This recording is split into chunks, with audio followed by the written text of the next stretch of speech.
Olá, boa tarde. Vim aqui hoje bater um papo sobre esteroscopia, que é uma área que eu gosto muito, é a minha especialização. E apesar de já ser tão amplamente utilizada, os pacientes ainda têm muito medo, muito receio, tem a ideia da esteroscopia muito mistificada, como se fosse uma coisa muito complexa. E não é porque é um exame minimamente invasivo, que é um exame por vídeo, que é um exame mais moderno, que vai tornar isso um exame mais complicado ou inacessível para a maior parte das pacientes.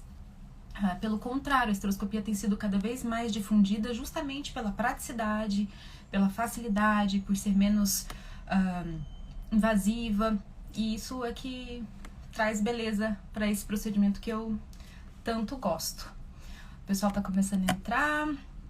Oi, pra quem não me conhece, eu sou a Lisa, sou médica ginecologista, formada pela Unicamp, em residência também pela Unicamp, pelo CAISM Unicamp, com muito orgulho. E fiz especialização de videocirurgia no Hospital Pérola Byton e tô nessa área desde então. Agora já há um tempinho já de formada, mas só a gente abafa, né? Bom, primeira coisa que eu queria falar sobre a esteroscopia, que é a primeira pergunta que todo mundo me faz, é quando que ela é útil? Para que serve a esteroscopia? O que é a esteroscopia? Esteroscopia, esteros, né, vem de útero, na verdade é uma endoscopia do útero. A gente vai olhar o útero por dentro. Imaginando que o útero fosse tipo uma bexiga de festa de aniversário, a gente vai entrar com uma câmera pelo colo do útero e olhar essa cavidade uterina de frente. Eu vou poder ver as paredes do útero internamente, ali onde o bebê fica, por exemplo. Dessa forma, a gente consegue ter muito mais sensibilidade para ver quais as áreas podem estar doentes, pode ter alguma lesão, uma cicatriz, um pólipo, um mioma, e eu consigo biopsiar diretamente aquela área. E isso foi um ganho muito grande com relação à curetagem, que era o que a gente fazia antigamente, e ainda fazemos em algumas circunstâncias, ainda é muito útil, porque na curetagem a gente raspa toda a cavidade uterina, tenta raspar toda a cavidade uterina, mas de uma maneira cega. É como se a gente estivesse faz um furinho na melancia e tá raspando a melancia por dentro sem enxergar. Na esteroscopia não, eu entro com uma câmera dentro da melancia. Então eu vejo o que eu tô tirando. Se eu não preciso raspar o útero inteiro, eu não vou raspar o útero inteiro. Eu vou tirar só aquela área que tá com problema ou com uma suspeita de ter algum problema, e às vezes problema nenhum. A gente tá fazendo uma esteroscopia para fazer uma biópsia desse endométrio, para fazer uma análise do endométrio, de outras questões que aí cabe mais ao pessoal da fertilidade falar, que a gente também tem essa possibilidade de colher amostras da camada de dentro do útero para auxiliar nos tratamentos de fertilidade. Fertilização, reprodução assistida e videocirurgia caminham muito juntas, porque em geral a gente está cuidando de doenças benignas ou de pequenas alterações uterinas, endometriais, mas que podem atrapalhar ou que precisam ser corrigidas para ter o melhor resultado reprodutivo. E aí a gente entra com a nossa ideia de ser minimamente invasivo. Desculpa. Bom, mas quando que a gente usa a esteroscopia? Em termos gerais, a gente pode usar quando houve um abortamento e não teve eliminação completa do concepto, quando tem um pólipo endometrial, um mioma submucoso, não é qualquer mioma que a gente consegue tirar pela esteroscopia, porque a gente vê só por dentro do útero, a gente não vê a parte de fora do útero, né, dentro da barriga. Um mioma submucoso, cicatrizes após uma curetagem, ou após um abortamento, ou após alguma outra intervenção dentro do útero, malformações, tanto aquelas que a gente já nasce com elas, por exemplo, um útero arqueado, um útero de Delfo, um útero bicorno, ou aquelas adquiridas, tá? E aí entram as cicatrizes, etc. Também podemos fazer a esteroscopia para avaliar o endométrio, para tirar o DIU ou algum outro corpo estranho que tenha ficado dentro do útero, sangramento uterino aumentado, anormal, sangramento pós-menopausa, que é uma das recomendações mais frequentes, né, para fazer esteroscopia, porque realmente é uma coisa que precisa ser muito bem avaliada, né, e bem diagnosticada, que pode não ser absolutamente nada, pode ser uma reação do endométrio atrófico, mas pode ser câncer de endométrio. Então a gente tem sim que ver o endométrio por dentro, não é exagero, tá? Algumas pacientes perguntam se não é exagero, não é exagero. E na fertilidade, quando a gente tem um histórico de 2 ou mais abortamentos, a gente sabe que isso é que pode ter alguma alteração nessa mulher, nesse casal, que possa facilitar essa perda, né? A maior parte das gestações acabam de fato em abortamento antes mesmo de serem diagnosticadas. O aborto espontâneo é muito mais comum do que a gente imagina, né? Até 1 em 4 gestações terminam em abortamento. Então a gente precisa ter um olhar um pouco mais empático para essas mulheres e quando a gente percebe que esse abortamento está repetitivo, que foram 2 ou mais na sequência, antigamente a gente falava em 3 e agora a gente fala em 2, a gente tende a querer fazer uma investigação um pouco mais aprofundada. Isso principalmente para os médicos que fazem reprodução assistida, mas o ginecologista geral às vezes é o primeiro a fazer essa avaliação. O primeiro a acender a luz vermelha, falar, pera, tem alguma coisa errada, acho que a gente precisa intervir, olhar com um pouco mais de carinho para essa mulher, para esse casal e ver o que mais a gente pode ser feito, né? E tem aqui uma pergunta da cavidade uterina normal, uma mancha bem grande, se pode ser adenomiose? Pode sim, é difícil dizer sem saber como era a mancha, onde era, né, o que foi visto exatamente, mas sim, endometriose, a adenomiose pode ser vista pela esteroscopia sim. Tá? Aí tem que ver direitinho qual é o seu caso, direitinho pra gente poder avaliar, tá bom? Mas aí, voltando no que a gente tava falando antes, peraí, me perdi. Dos abortos recorrentes, que era o tema da nossa live, né? Lógico. A gente começa a investigação vendo a mulher como um todo. Hipotiroidismo, diabetes, pressão alta, uma avaliação do casal. E a gente chega num momento que é importante avaliar a cavidade uterina por dentro. Por quê? As sinéquias, que são aquelas cicatrizes uterinas, podem se formar mesmo sem a mulher ter tido um histórico disso, se o ultrassom não enxergou. Às vezes a gente tem sinéquias finas que podem atrapalhar a implantação. Pode ter um pólipo que não estava lá. Às vezes a gente vê paciente que fez a indução com medicação para reprodução assistida e de repente brota um pólipo lá no endométrio que não tinha antes. E esse pólipo vai sim atrapalhar, pode sim atrapalhar a implantação. Então a gente precisa ver esse endométrio com mais carinho e muitas vezes biopsiar esse endométrio, tirar um pedacinho para poder fazer uma análise laboratorial e dar mais informações para o médico que acompanha essa paciente para que ele possa tomar as medidas possíveis para tentar melhorar a expectativa, o prognóstico de uma próxima gestação, né? A gente tenta, eu falo que nessas áreas a gente trabalha assim na filigrana, né? A gente vai tentando cercar por todos os lados, pequenas coisinhas que a gente pode ajustar. Dificilmente é uma grande coisa que tá causando tudo, mas a gente vai ajustando, ajusta a alimentação, ajusta a parte do útero, a camada interna, avalia não sei o que, dosa o hormônio, faz e aí a gente chega num ambiente mais propício e mais amigável para essa gestação se estabelecer e continuar a se desenvolver com saúde. Aí agora eu vou para aquela pergunta principal, que todo mundo que vem para o consultório com indicação de esteroscopia faz. O que é esteroscopia? Como que eu faço isso? Me disseram que é um exame que faz no laboratório, mas aqui na clínica me disseram que a senhora faz no hospital. Sim, eu faço no hospital. Dá para fazer no laboratório, tem alguns laboratórios que têm preparo para isso, mas eu particularmente, aqui em Campinas, eu opto por fazer no ambiente hospitalar. Por quê? Porque primeiro de tudo eu faço com anestesia. A maior parte das esteroscopias a gente faz com uma sedação. Um remedinho na veia, vai dormir, como se fosse assim uma endoscopia digestiva. Eu acho que a paciente fica mais tranquila, eu tenho um relaxamento maior da paciente durante o exame e não tem dor. Porque eu não acho que dor desnecessária é bem-vinda. Acho que sempre que a gente puder fazer algo sem dor, eu prefiro fazer sem dor. Ainda mais numa paciente que, em geral, já está fragilizada. Ou por medo de câncer, ou porque está sangrando muito com mioma, ou porque está triste, em luto por causa das perdas gestacionais. Então, eu acho que tudo que a gente puder fazer para transformar esse processo num processo menos invasivo, menos dolorido, né, em todas as formas, é nosso dever. Bom, então a paciente vai chegar no hospital e vai ser internada com um hospital dia. Vai fazer um procedimento que vai embora no mesmo dia. Vai para o centro cirúrgico, fica naquela posição ginecológica, como se fosse escolher um Papa Nicolau. Vai receber a medicação na veia e vai dormir. Vou começar o processo como se fosse fazer um Papa Nicolau. A primeira coisa que a gente faz na esteroscopia se chama vaginoscopia. A gente usa uma câmera fininha, Imaginem, assim, uma agulha de tricô, né? Bem fininha. É a espessura da nossa ótica, que é o que vai filmar o útero por dentro. Imagina que em volta dessa agulha tem uma outra camada, um tubo, um canudinho, por onde a gente joga um líquido. E esse líquido vai servir para inflar o útero. A gente vai entrar pela vagina, entrar no colo do útero, pelo buraquinho por onde sai a menstruação, por onde tem a dilatação para o trabalho de parto, etc. E eu vou filmar e enxergar essa cavidade por dentro com, claro, um aumento numa tela que fica na minha frente.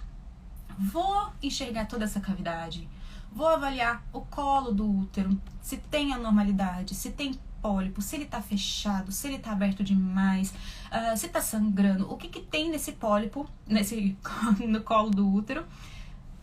A gente acaba enxergando isso na entrada. Não é o horário principal que a gente vai observar o colo, mas a gente acaba vendo um pouquinho já, a gente bate o olho e já vê alguma coisinha. Vou lá pro fundo do útero, olho as paredes do útero todas, vejo como que tá esse endométrio, a camada que reveste o útero, que é como se fosse essa camada molhada que a gente tem por dentro da bochecha, né? A mucosa. Vejo a saída para as trompas, os 2 buraquinhos, né, que levam para a trompa direita e esquerda. Vejo também se tem algum abaulamento, vejo se tem cicatriz de cesárea na parte de cima, vejo se tem alguma aderência, pólipo, mioma ou até a vascularização. Se tá mais vermelhinho, se tá com micropólipo, sugerindo uma endometrite, que é uma infecção crônica, que atrapalha a gestação, né? Pode atrapalhar. E a gente tem como resolver com uso de antibiótico, uma coisa super simples, né? E pouco invasiva, e muda bastante o prognóstico daquela gestação, né? Olha tudo isso. Tá, olhei, fotografei, tá tudo certo. Vi ali um pólipo, ou uma cicatriz que dá pra gente desfazer. Eu saio com essa ótica, aí eu vou dilatar esse colo, eu vou causar artificialmente a dilatação do colo, como se fosse para um trabalho de parto, só que bem menos. Vai ser agora, a gente tá falando em 3 milímetros, 4 milímetros, agora a gente vai falar de 9 milímetros. Vou entrar com uma outra ótica, é a mesma ótica, mas com uma camisa mais larga, né, um tubinho mais largo, porque através dele eu vou passar uma alcinha, um ganchinho de 3 milímetros. E com esse ganchinho eu vou puxar pedacinhos do endométrio de 3 milímetros para fazer a biópsia, ou tirar o pólipo, ou tirar o mioma, ou tirar aquela cicatriz que tá ali que não deveria estar, tá? Como que a gente faz isso? Às vezes sem energia, a gente só puxa com a alcinha e já descola o que a gente precisa. Claro que eu dou uma olhada para ver se realmente a base toda saiu, se ficou direitinho, mas às vezes a gente precisa de uma ajuda extra. E essa ajuda é uma energia elétrica mesmo, que a gente passa, uma corrente, que passa por essa alcinha, que é o nosso eletrodo, que queima aquela base e tira a alteração. Os miomas, pólipos maiores, dependem de várias passadas de alcinha, e biópsia a gente faz uma vez e já resolve, e aí a gente faz em várias áreas para poder ter uma amostragem ideal do endométrio, claro, com muita atenção para aquela região que tiver mais diferentinha, né? Ou tá com mais sinais de infecção, quando a gente já suspeita de uma endometrite, ou com uma vascularização diferente, ou muito fininho, que a gente já sabe que é um endométrio bem fininho, atrófico, que também não é interessante para quem tá tentando engravidar. Então é uma análise bem complexa, assim, a gente fica com uma listinha de itens na nossa cabeça durante o procedimento e vamos checando cada um deles, as várias etapas, né, da parte infecciosa, malformação congênitas, adquiridas, e a gente vai checando item por item para sair de lá com um diagnóstico mais preciso. E tá aí um dos motivos que eu gosto muito de fazer no centro cirúrgico. Porque no centro cirúrgico eu já tô com tudo preparado para fazer o procedimento cirúrgico. Às vezes a gente entra para ver um útero que teoricamente não tem nada, vai só biopsiar. Mas aí eu vejo um pólipo.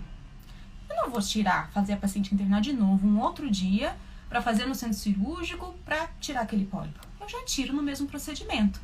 Entra naquele conceito que eu sigo, que é tornar o procedimento o menos invasivo e o menos doloroso para a paciente. Múltiplas visitas ao hospital, múltiplos procedimentos, múltiplas anestesias, medicalizam muito aquele momento dela, né? A gente torna mais pesado o processo. E a gente sabe que não é um processo fácil. Então, quanto mais a gente puder resolver em uma vez só, né? O see and treat, né? Achei a alteração, já vou tratar.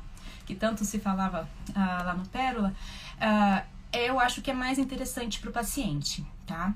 Então eu já entro e já tiro o que tiver alterado. Claro, se tiver uma grande surpresa, uma coisa muito grande, que eu precise conversar mais com a paciente sobre as nossas opções, aí sim, a gente faz o que é possível naquele momento, e programa um outro momento para fazer uma intervenção mais complexa.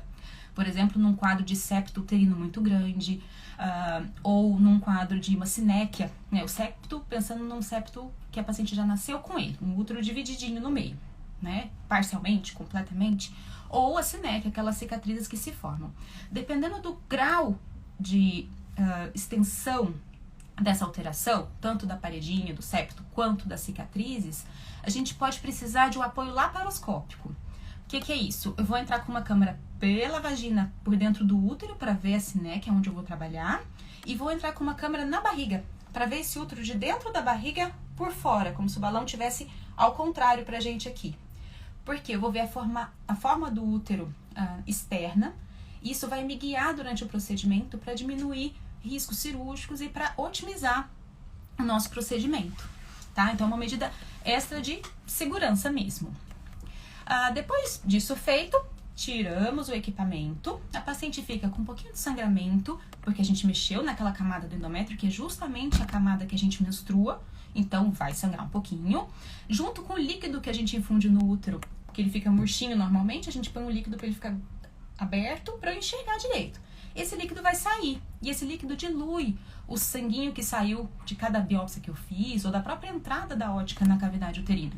E aí a paciente fica assim, nossa, mas é um negócio meio rosa. É isso mesmo, é a glicina, né, que eu costumo usar, misturada com sangue, e às vezes vem sangue mesmo. Dependendo do procedimento que a gente vai fazer, a gente faz o procedimento mais no início do ciclo ou mais no meio do ciclo. Se for no meio do ciclo, o endométrio já está se preparando para implantar uma gestação. Então, quando eu tiro a ótica e mexo ali, desorganizo esse endométrio e ele vai descamar, vai sangrar. Então, parece uma menstruação. Pensando em termos de sangramento, é uma menstruação.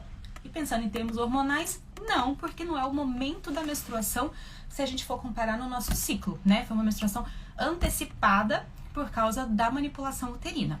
Mas isso, quem está fazendo acompanhamento, a gente explica tudo direitinho, e o médico da paciente que solicitou o exame também vai saber avaliar qual é o momento do ciclo, para colher exame, para fazer indução, tudo isso que é uma das perguntas e uma das preocupações também das mulheres que vêm, né? Como é que vai ficar meu ciclo agora? Não muda o ciclo, muda o sangramento, tá?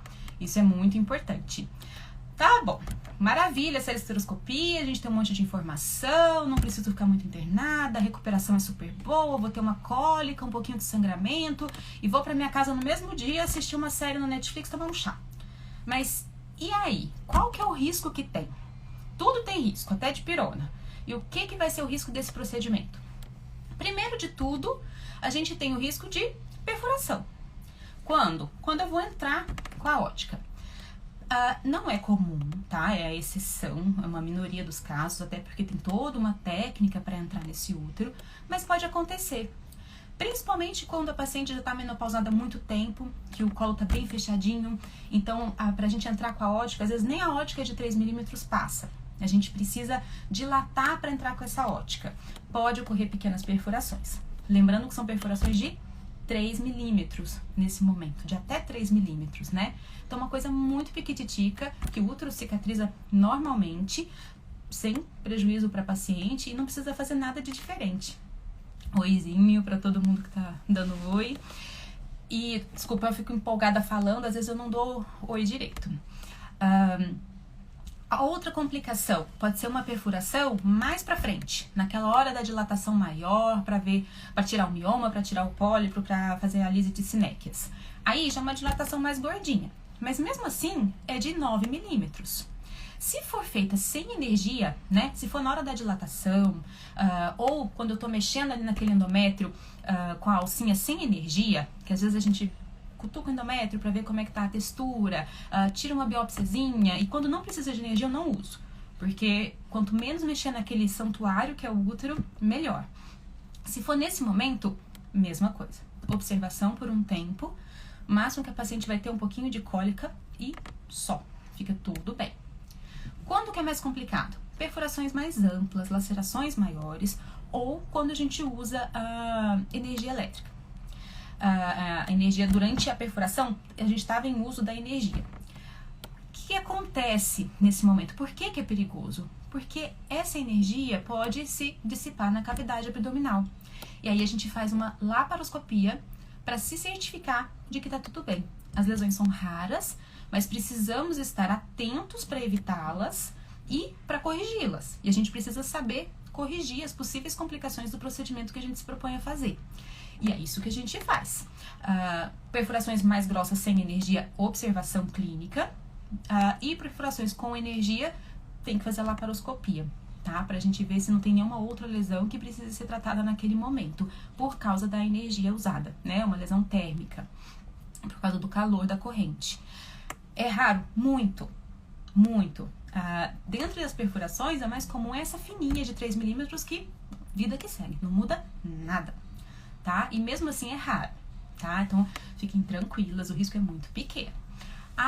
Já ouvi falar de um outro risco que é a infecção. Olha, hoje em dia, com todo o cuidado que a gente tem, fazendo no ambiente hospitalar, com tudo estéreo, tudo muito bem autoclavado, organizado, eu nunca vi ter uma complicação por infecção. A gente tem recomendações do pós-operatório, não ter relação logo depois do procedimento, porque o colo vai estar mais abertinho, algumas coisinhas assim, é muito raro. Se houver, a gente trata com antibiótico, tá? E a outra complicação, que é ainda mais improvável aqui no tema da nossa live, né, das perdas, que é a síndrome do overload, que é um desequilíbrio eletrolítico quando a gente usa esse meio de distensão para abrir o útero. Muito raro, tá? Principalmente nas esteroscopias associadas à infertilidade e à perda gestacionais. São esteroscopias rápidas, são pequenas áreas que a gente vai trabalhar, é a tal da filigrana.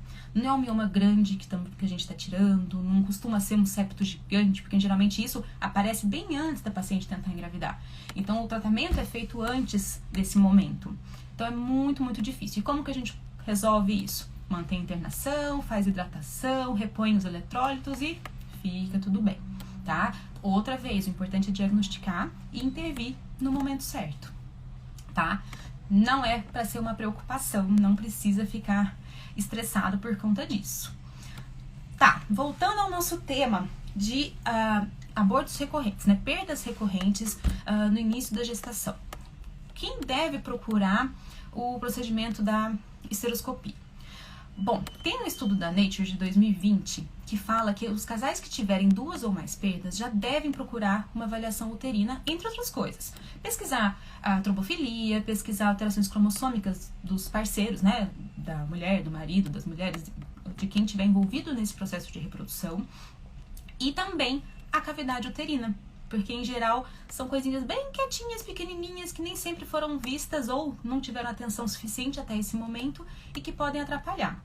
E a esteroscopia entra como um aliado nesse momento, porque além de enxergar, como a ultrassom 3D, esterosonografia, outras coisas vêm, a gente consegue agir já naquele momento. E às vezes a gente faz os outros exames e percebe as alterações e a esteroscopia vem como tratamento, né? Como cirurgia e não como só um método diagnóstico, um exame. E nesse momento a gente consegue resolver essas pequenas questões. Além de que, na esteroscopia, você consegue fazer a biópsia do endométrio para avaliar a presença de células NK, para avaliar reações possíveis de endometrite infecciosas, nesse mesmo momento cirúrgico, né? Nesse mesmo ponto. E é muito comum aborto recorrente? Não, ainda bem, não é muito comum. Acontece mais ou menos a cada 2,5% das mulheres que tentam engravidar. É alto, é 100% para quem tem, né? Mas populacionalmente falando, é baixo. Enquanto o abortamento é bastante frequente, aborto inicial, aborto espontâneo, é bem frequente, às vezes muito antes de ser diagnosticada, a paciente nem sabe que está grávida e, na verdade, ela teve uma gestação que não evoluiu. Ela vai menstruar, achou que atrasou um pouquinho e menstruou. Pode ter sido um atraso e pode ter sido um aborto inicial. Nossa, mas e aí, é muito problema? Preciso sair correndo? Não, não precisa. Esses são realmente por causas alheias à nossa vontade, a qualquer coisa que a mulher tenha feito, que é muito importante ser dito, porque todo mundo fica com aquela sensação de culpa e não tem nada de culpa. É uma questão da nossa natureza mesmo. O organismo detecta aquelas junções que não foram legais e bloqueia o processo que não tem muitas chances de dar certo, né? Então, ficar tranquilo. Agora, é pouco frequente o aborto recorrente, mas a gente sabe que para quem tem, é pesado, é sofrido e envolve inúmeras emoções. E é muito legal a gente ter alternativas que possam melhorar as nossas chances para uma gestação futura. E as chances são bem boas, né? O índice de sucesso depois de 5 anos é muito grande, né? No intervalo de 5 anos após o abortamento recorrente, é bem melhor.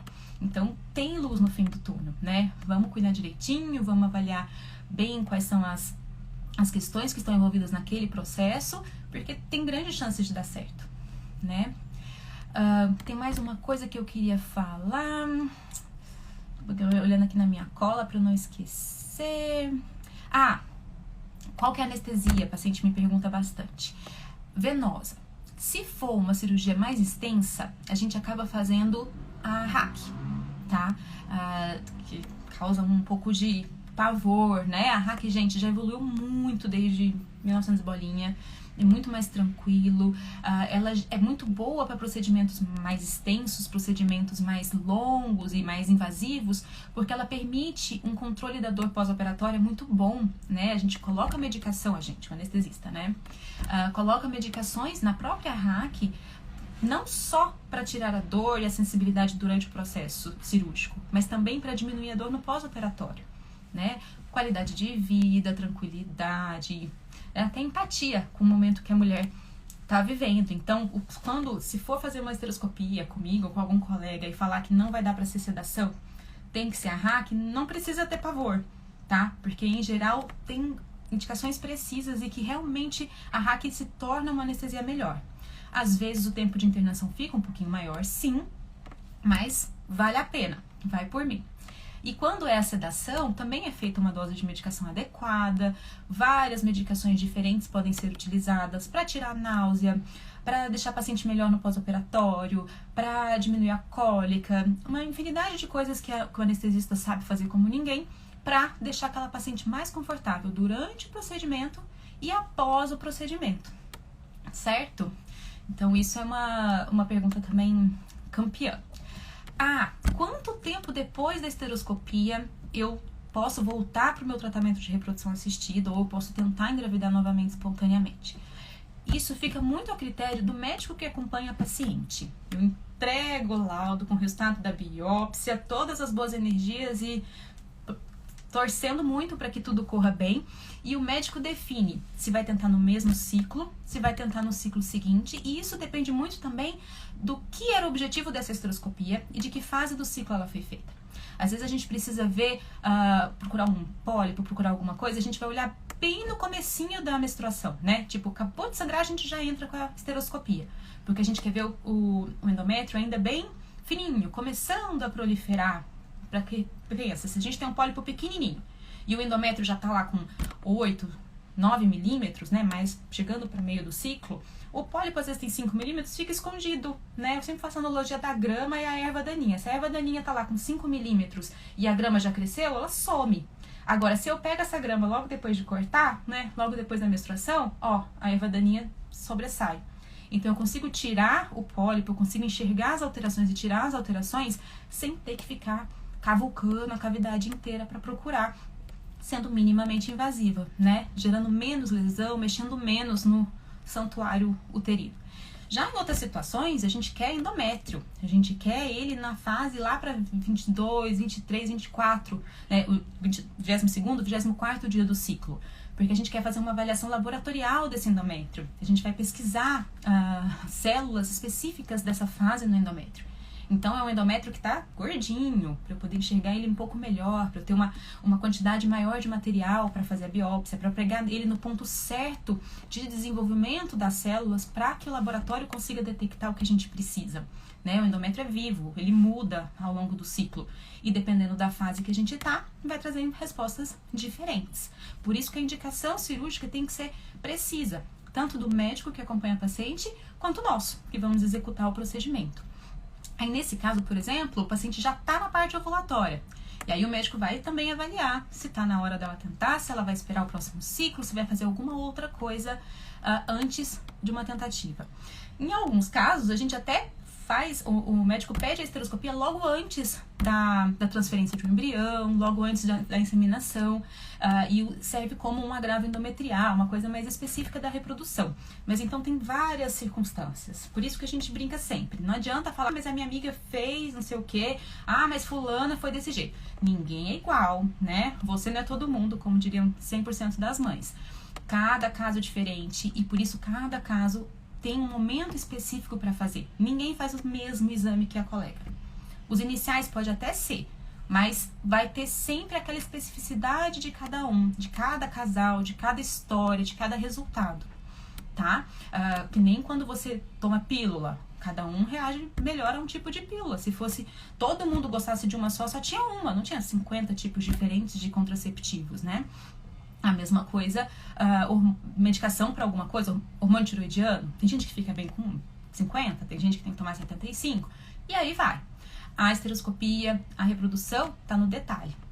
Por isso que a gente precisa personalizar, olhar para cada um e ver para aquela paciente, para aquele casal, para aquela situação, qual vai ser a medicação, qual vai ser o procedimento, qual vai ser o exame, qual vai ser a sequência de procedimentos mais adequados para chegar no objetivo comum, que é, no caso, a gestação, né? Tirar o pólipo, parar o sangramento, tirar a sinéquia, resolver uma malformação.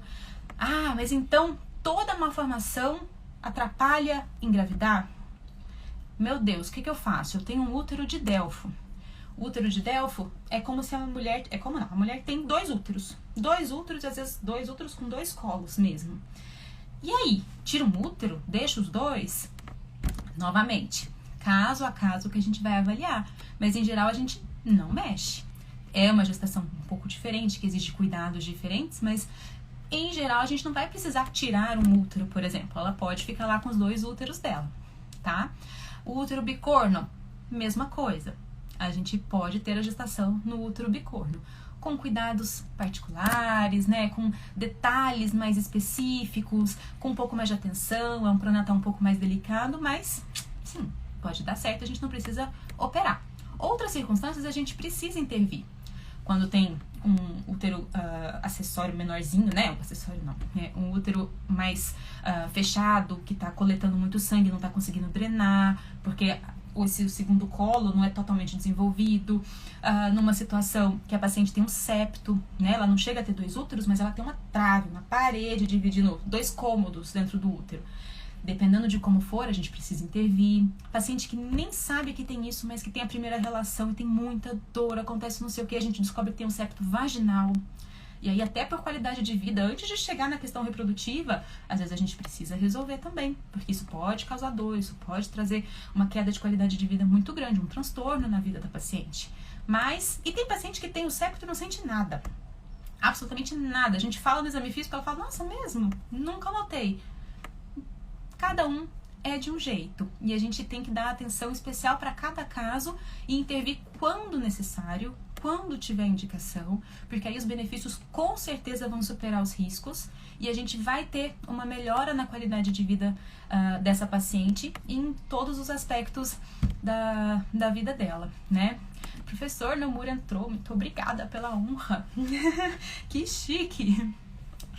Mas então, voltando, a esteroscopia pra mim é uma paixão, eu gosto muito, muito, muito. Foi uma escolha lá na residência e que eu tenho realmente uma paixão, porque eu acho muito interessante, é um resultado muito bom para a paciente, tem muitas aplicações em vários momentos da vida da paciente, né, da fase reprodutiva, a fase da menopausa, e agora trabalhando mais proximamente com a questão reprodutiva, eu vejo como essas pequenas intervenções, né, pensando em cirurgias bem maiores que a gente faz por endoscopia ginecológica, como essas pequenas intervenções podem mudar a vida da paciente. Podem mudar a autoestima mesmo, né, controlando o sangramento, em tudo. A vida do casal, chegar mais perto do sonho de ser mãe, o pai. Então eu realmente acho fantástico e sou fã Mas, novamente, desde que muito bem indicada e indicada na hora certa. Porque também não adianta sair fazendo esteroscopia para todo mundo, porque não é todo mundo que precisa de esteroscopia, né? A cirurgia tem que ser feita quando tiver indicação e nunca por via das dúvidas, né? Qualquer procedimento.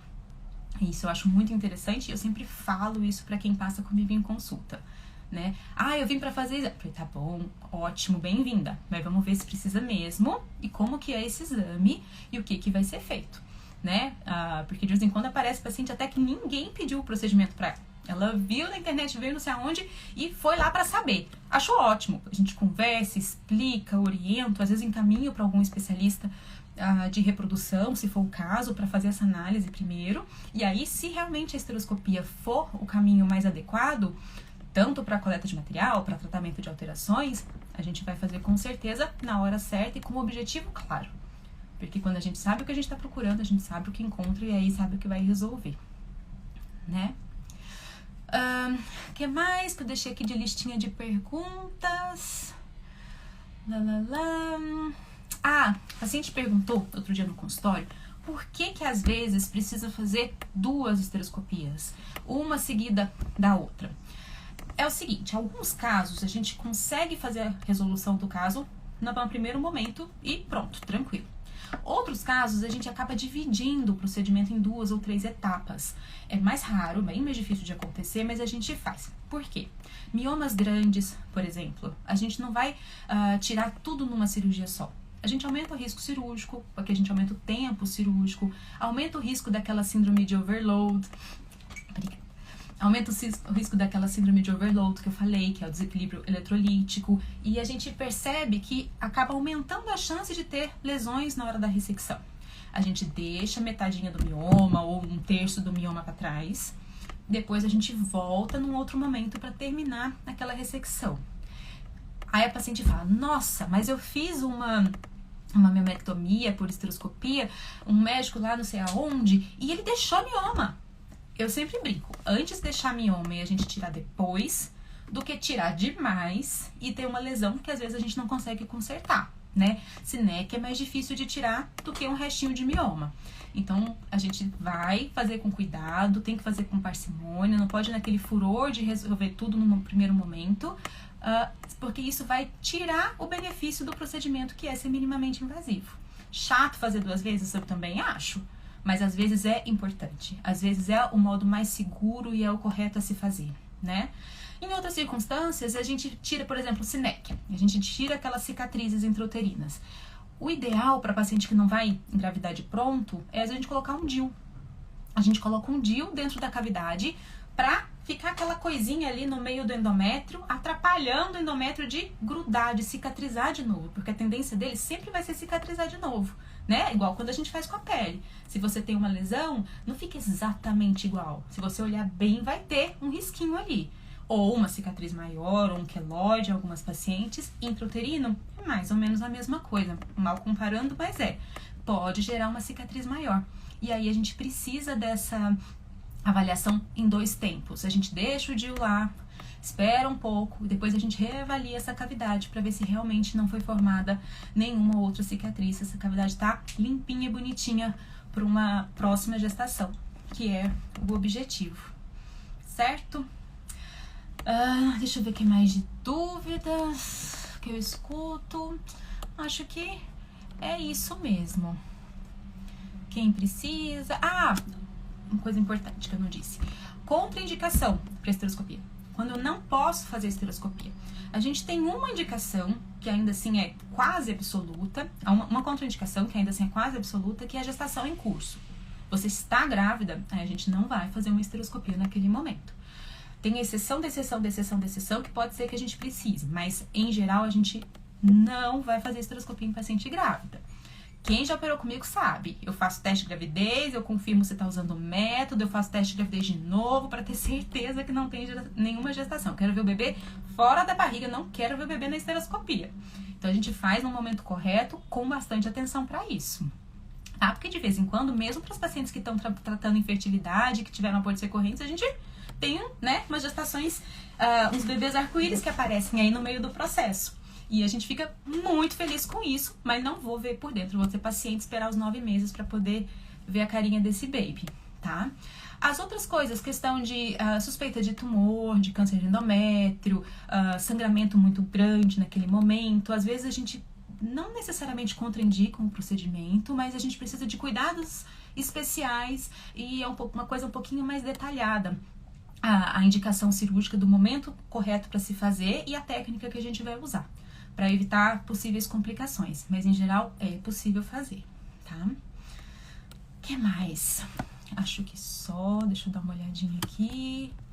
Se tem alguma outra coisa.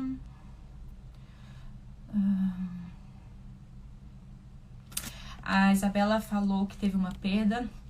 Primeiro de tudo, sinto muito. Isabela, é muito ruim mesmo, é muito triste. Às vezes não tem mesmo o sangramento. Às vezes nem chega a formar, né, um embrião. Às vezes é o que a gente chama de anembrionada. Às vezes o beta fica positivo, mas depois não desenvolve, ou sobe um pouquinho e depois fica estável, o cara começa a descer. Isso tudo é um processo muito difícil para quem passa. Sinto muito que você tenha passado por isso, mas isso não necessariamente significa que vá acontecer de novo, tá? Como eu disse, perdas de repetição são exceção, tá? Não é a maioria dos casos que evolui para abortos repetidos, tá bom? Quem passou sabe como isso é sofrido. Permita-se sentir essa tristeza, esse luto, porque é um luto, né? A tentativa de engravidar já cria expectativa. Um resultado positivo, então, já cria mais expectativa ainda. E às vezes descobrir uma gestação já quando ela não está se desenvolvendo no ultrassom pode ser muito frustrante e causar um conflito de emoções muito grande. Meus sentimentos para o que você passou e minha recomendação é procura ajuda, apoio familiar, apoio psicológico para passar por esse processo, viu? Espermograma alterado. Isso, precisa fazer o acompanhamento. Tá passando com o Dr. Barini, tá muito bem acompanhada e orientada. Também tem a parte masculina, né? Que é uma parte muito importante desse processo e que tem várias alternativas também para melhorar a qualidade do espermatozoide. Não é minha área, não posso palpitar nisso, mas meu conselho é que siga as orientações do Dr. Ricardo, que passe com o urologista e que faça uma avaliação bem completinha para poder ficar em paz e aumentar as chances de sucesso numa próxima tentativa. Na primeira ultrassom, dependendo da idade gestacional que é feito o ultrassom, a gente não vai conseguir mesmo ouvir o coração batendo. Tem uma regrinha que, dependendo da fase, a gente não escuta mesmo, a gente não coloca o modo para ouvir o som do coraçãozinho.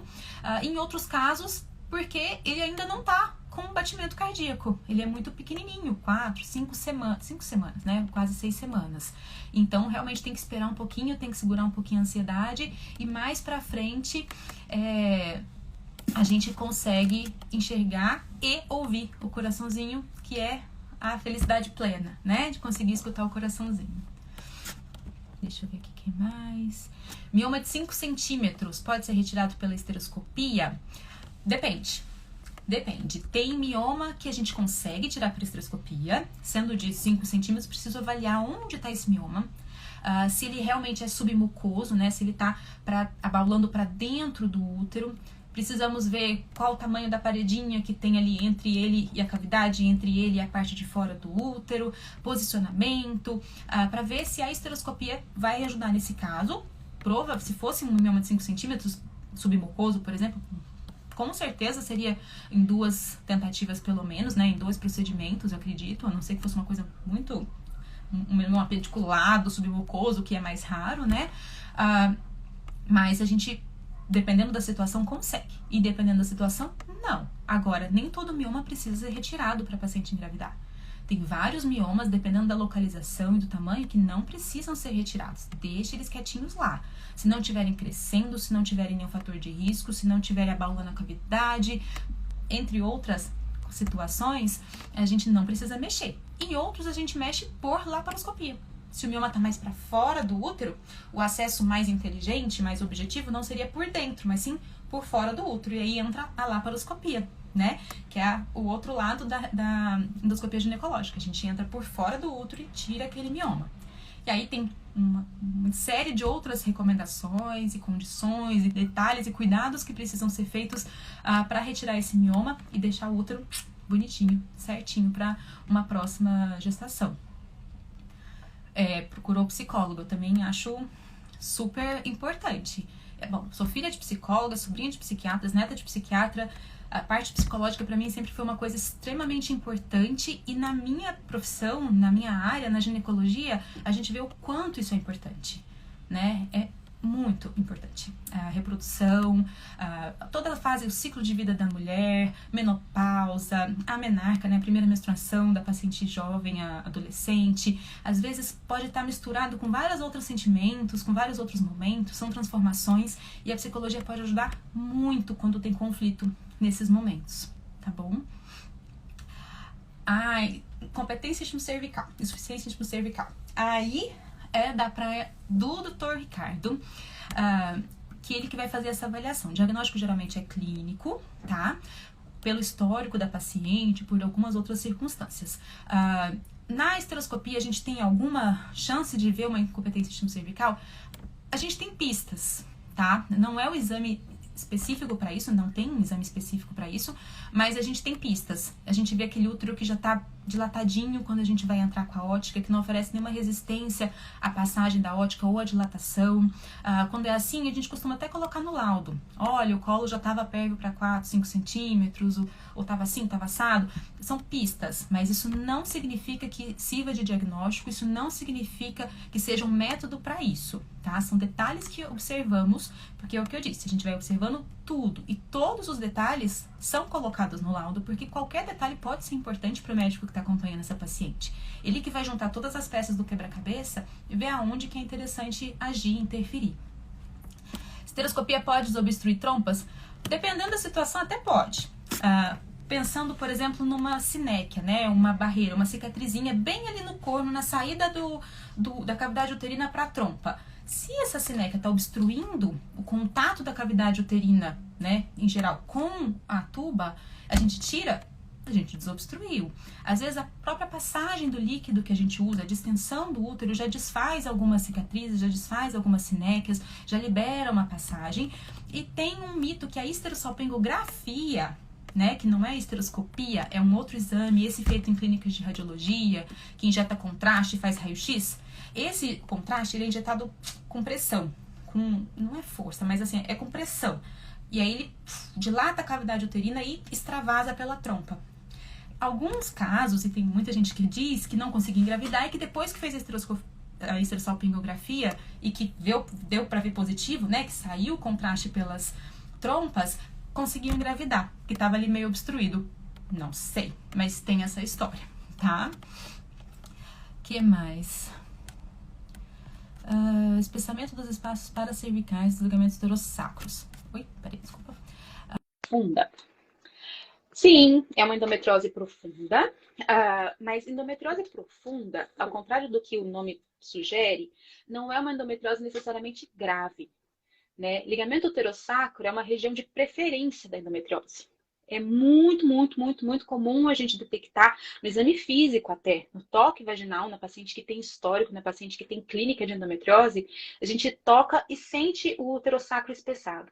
O que é o uterossacro? Só para explicar melhor. Imagina o útero, um balão que o pessoal voa, sabe? Imagina aquele balão. Tem as cordas que seguram aquele balão, certo? Quando ele está preso no solo, antes de levantar voo. Não sei nem se é o termo certo, mas enfim. Imagina que essas cordas estão fixas atrás do balão. Pegam a parte do balão e faz ali uma trave, uma segurança mesmo, uma coisa puxando ele para o chão, fixando ele no chão. O ligamento uterossacro faz isso com o útero. Ele segura, ele sustenta o útero. E ele está bem ali atrás do colo uterino, fazendo um Vzinho assim. A gente na endoscopia ginecológica tem a mania de chamar essa região de tórax uterino, que é o encontro desses uterossacros ali atrás do útero. É uma região de predileção da endometriose, ela sempre aparece. Só que isso não quer dizer que a endometriose seja grave.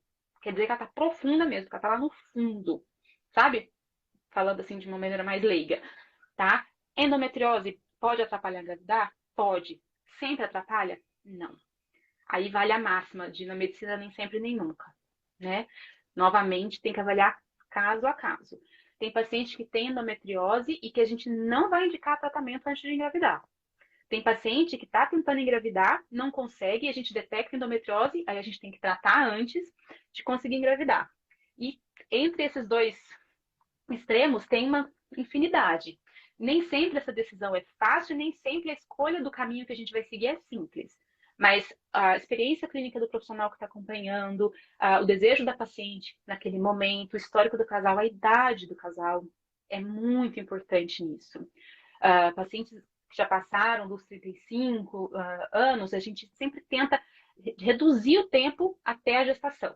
Porque a gente tem maior chance de abortamento, a gente tem maior chance de infertilidade, né? Uma menor chance de engravidar a cada ciclo, porque a reserva ovariana, nossa fertilidade vai caindo mais expressivamente após os 35 anos. Então, a gente leva tudo isso em consideração e a idade passa a ser uma coisa muito importante, né? Um paciente bem mais jovem, a gente tem tempo para corrigir algumas lesões e depois tentar engravidar. Na paciente que já passou dos 35, o tempo encurta.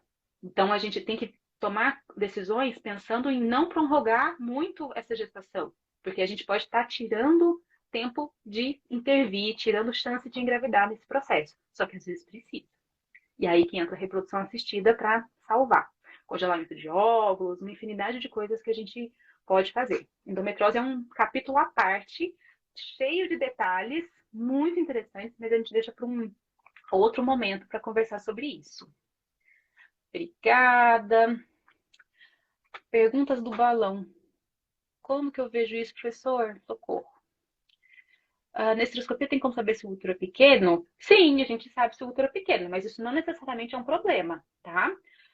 Se o colo é flácido, sim, a gente consegue ver um pouco disso, mas como eu disse, não é o exame principal para a gente avaliar isso. Isso é mais uma avaliação clínica com o médico que acompanha e pode recorrer a um especialista nessa área. Hoje aqui eu tenho a honra de ter 2 especialistas nisso. Os professores aqui presentes. Perda de bebê. Eu entendo totalmente, Débora. Uma perda de bebê é muito triste em qualquer momento. Com 19 semanas é muito triste. A gente fica muito abalada, a mulher fica ansiosa, a mulher fica frustrada e ela tem todo o direito de se sentir assim. Mas veja os exames não como um fator de aumento da angústia e do medo, mas veja os exames como um passo a mais para chegar na resposta que vai te deixar mais próxima da solução. Veja o exame como um passo para conquistar o seu objetivo, viu? Porque esse é o intuito. Imagina. Achei o balão, peraí. Pode ser usado o ultrassom para auxiliar na retirada de septo uterino?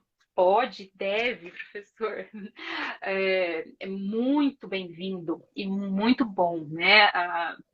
Algumas circunstâncias que a gente consegue ter o auxílio do ultrassom, isso várias áreas da medicina, na área vascular, na gástrica, etc. O ultrassom intraoperatório é extremamente bem-vindo. E o ultrassom, a ultrassonografia, a ressonância, são métodos que ajudam demais no planejamento cirúrgico. Então, às vezes a paciente chega aflita para operar e eu falo, não, pera, vamos fazer mais exames. Já falo, mas mais exames? Já fiz um monte. Eu falo, sim, mais exames, porque dessa vez é para planejar a cirurgia. Sabendo que a gente tem uma ideia melhor do que a gente vai encontrar, a gente se prepara melhor para aquele procedimento e a gente tem mais chance de intervir na hora. O ultrassom é extremamente bem-vindo. Adenomiose. A esteroscopia pode diagnosticar? Pode. O que é adenomiose e se a esteroscopia pode tratar? Bom, a adenomiose não é endometriose, primeira coisa. É uma prima da endometriose. Ela acontece na parede, na musculatura do útero. A musculatura do útero vai adquirindo uma textura mais heterogênea. Não é aquela coisa uniforme que a gente observa normalmente. Vão se formando pequenos cistos, pequenos nódulos, que têm um conteúdo mais escurecido. E isso a gente pode observar na esteroscopia, dependendo da situação, quando essas imagens se mostram mais na parte interna do útero. A gente vê aquelas manchinhas escurecidas, uns pontinhos arroxeados, amarronzados, que se parecem muito com a lesão de endometriose peritoneal, né, abdominal, quando a gente vê na laparoscopia. Mas é uma doença distinta. Se a esteroscopia pode tratar? Infelizmente não. a adenomiose é uma questão, como eu vou dizer, não é uma questão física de ser removida. A esteroscopia vai diagnosticar. E geralmente a gente usa progesterona. A gente usa, tem várias formas, mas a gente usa progesterona para controlar. Se for algum nódulo, alguma coisa maior que está invadindo, etc., a gente até, dependendo da situação, pode intervir um pouquinho. Mas não é isso que vai resolver a questão. É mais uma questão de controle hormonal naquele local, como é com a endometriose em algumas circunstâncias. Apesar da endometriose, o único tratamento de fato pode ser chamado de tratamento até agora é cirúrgico, né? É o único tratamento que é de fato definitivo. Bom, queria agradecer todo mundo que tirou esse tempinho no meio da sexta-feira para conversar e me ouvir aqui. Estou muito feliz com cada presença. Obrigada de verdade pelo carinho. Espero poder conversar com vocês sobre mais coisas. A todos os pacientes que eu vi por aqui, um beijo grande. E quem tiver alguma outra dúvida, por favor, entre em contato, tenta esclarecer. Se eu não souber, pergunto para quem sabe, estudo para te responder e a gente vai tentando ajudar e participar do sucesso de mais e mais pacientes a cada dia. Tá bem? Um beijo grande a todos. Espero ter respondido todas as perguntas. Estou dando uma checadinha, mas eu acho que foi. E qualquer coisa, estamos aqui. Instituto Barini, estamos lá à disposição, a equipe toda, com o intuito de te ajudar a concluir os seus objetivos. Beijo grande. Até mais.